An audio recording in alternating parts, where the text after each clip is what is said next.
Olá, queridos irmãos, que a paz de Jesus seja no nosso coração.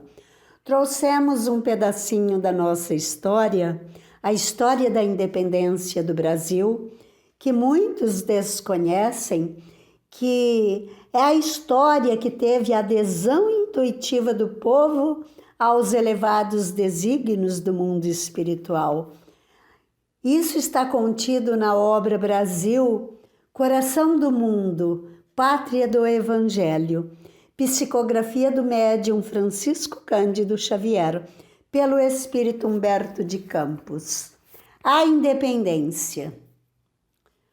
O movimento da emancipação percorria todos os departamentos de atividades políticas da pátria, mas por disposição natural era no Rio de Janeiro, cérebro do país, que fervilhavam as ideias libertárias, incendiando todos os espíritos.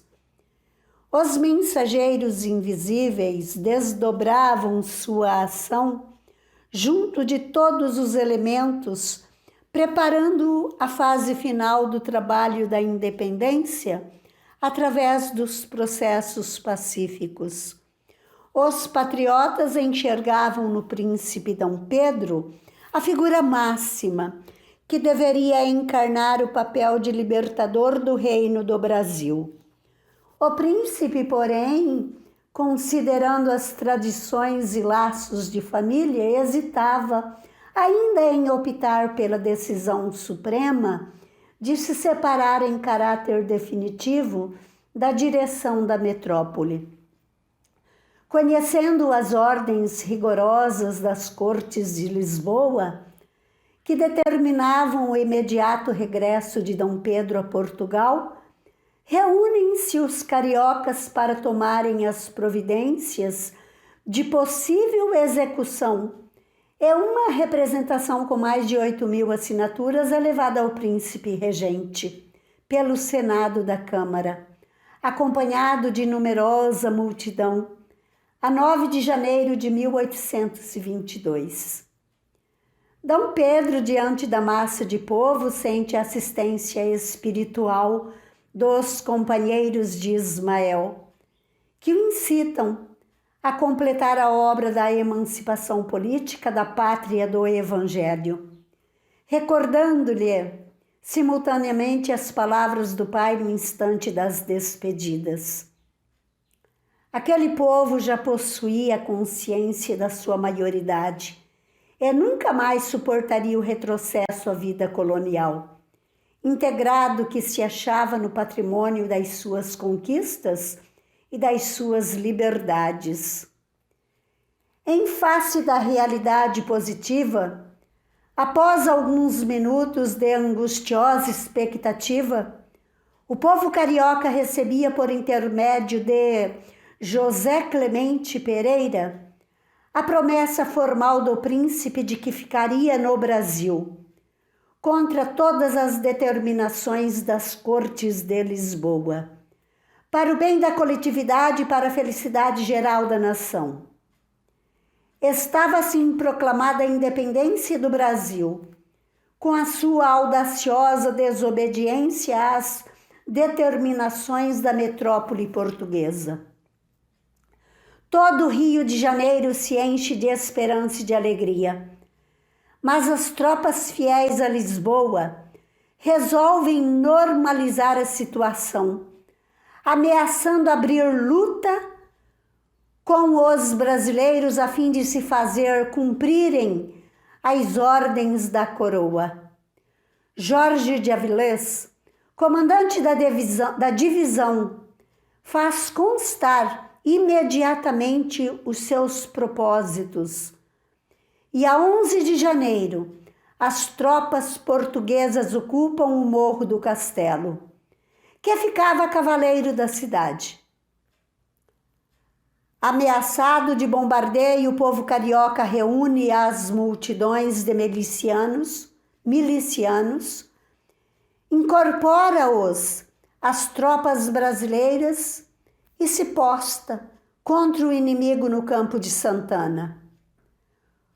O perigo iminente faz tremer o coração fraterno da cidade. Não fosse o auxílio do alto, todos os propósitos de paz se teriam malogrado numa pavorosa maré de ruína e de sangue. Ismael acode ao apelo das mães desveladas e sofredoras, e com seu coração angélico e santificado, penetra as fortificações de Avilés e lhe faz sentir o caráter odioso das suas ameaças à população.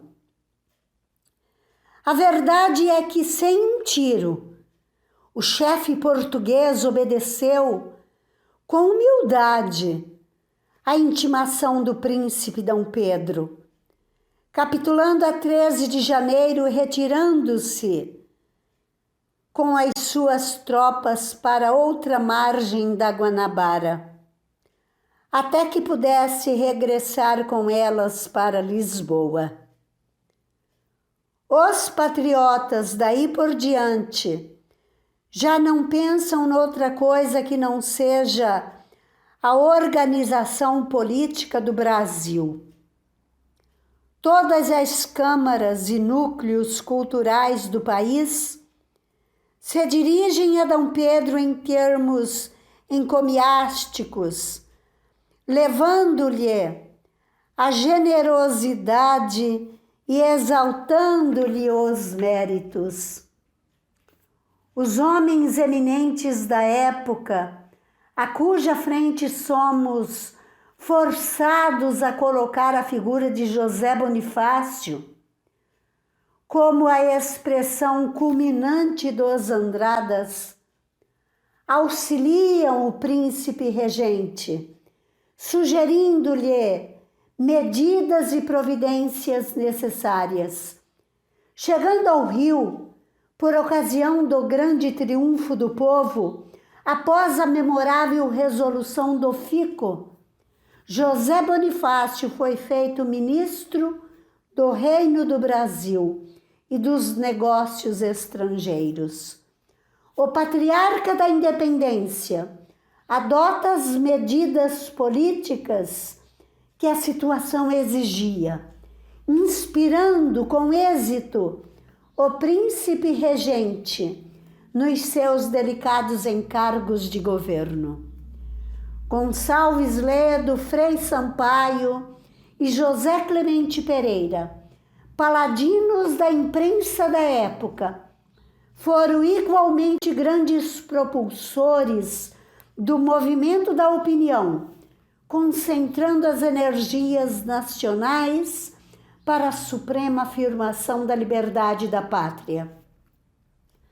Todavia, se a ação desses abnegados condutores do povo se fazia sentir desde Minas Gerais até o Rio Grande do Sul, o predomínio dos portugueses, desde a Bahia até o Amazonas, representava sério obstáculo ao incremento e consolidação do ideal emancipacionista. O governo resolve contratar os serviços das tropas mercenárias de Lord Cochrane, o cavaleiro andante da liberdade da América Latina.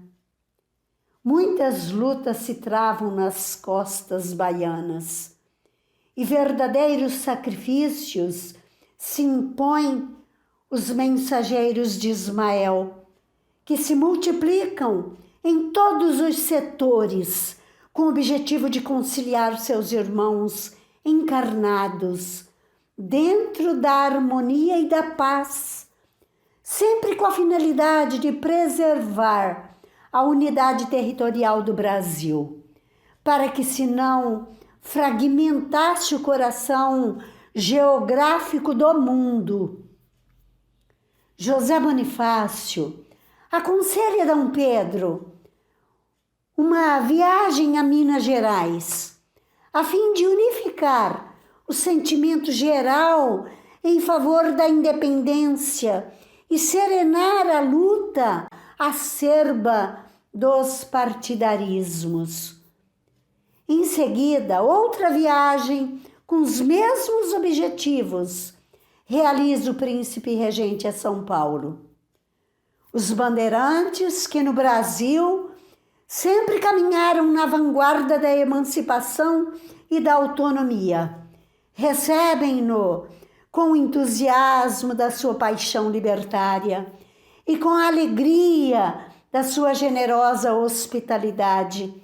E enquanto há músicas e flores nos teatros e nas ruas paulistas, comemorando o acontecimento, as falanges invisíveis se reúnem no Colégio de Piratininga. O conclave espiritual se realiza sob a direção de Ismael, que deixa irradiar a luz misericordiosa do seu coração.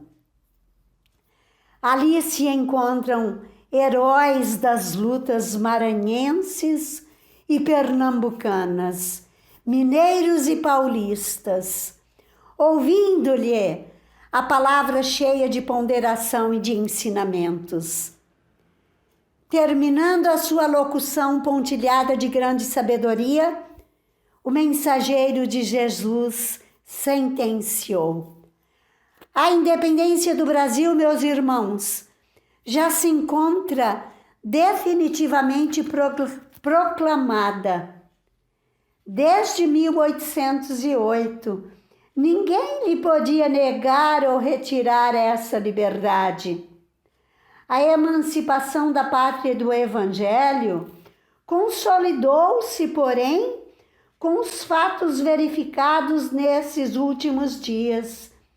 E para não quebrarmos as forças dos costumes terrenos, escolhemos agora uma data que assinale aos pósteros essa liberdade indestrutível. Dirigindo-se ao Tiradentes, que se encontrava presente, rematou: o nosso irmão, martirizado há alguns anos pela grande causa, acompanhará Dom Pedro em seu regresso ao Rio. E ainda na terra generosa de São Paulo, auxiliará o seu coração no grito supremo da liberdade. Uniremos assim, mais uma vez, as duas grandes oficinas do progresso da pátria, para que sejam as registradoras do inesquecível acontecimento nos fastos da história.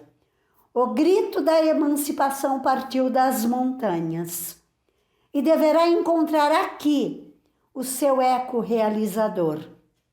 Agora, todos nós que aqui nos reunimos no Sagrado Colégio de Piratininga, elevemos a Deus o nosso coração em prece pelo bem do Brasil. Dali, do âmbito silencioso daquelas paredes respeitáveis, saiu uma vibração nova de fraternidade e de amor. Tiradentes acompanhou o príncipe nos seus dias faustosos, de volta ao Rio de Janeiro.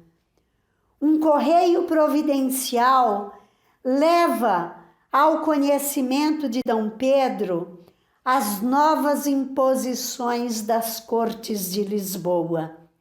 E ali mesmo, nas margens do Ipiranga, quando ninguém contava com essa última declaração sua, ele deixa escapar o grito da independência ou morte, sem suspeitar de que era dócil instrumento de um emissário invisível que velava pela grandeza da pátria.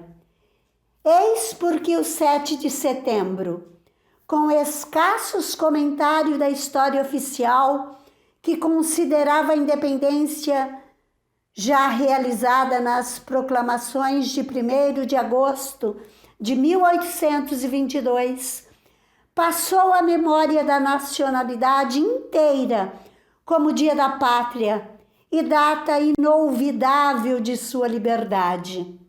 Esse fato, despercebido da maioria dos estudiosos, representa a adesão intuitiva do povo aos elevados desígnios do mundo espiritual. E assim, queridos irmãos, encerramos esse momento da nossa história, desejando muita paz no coração de todos.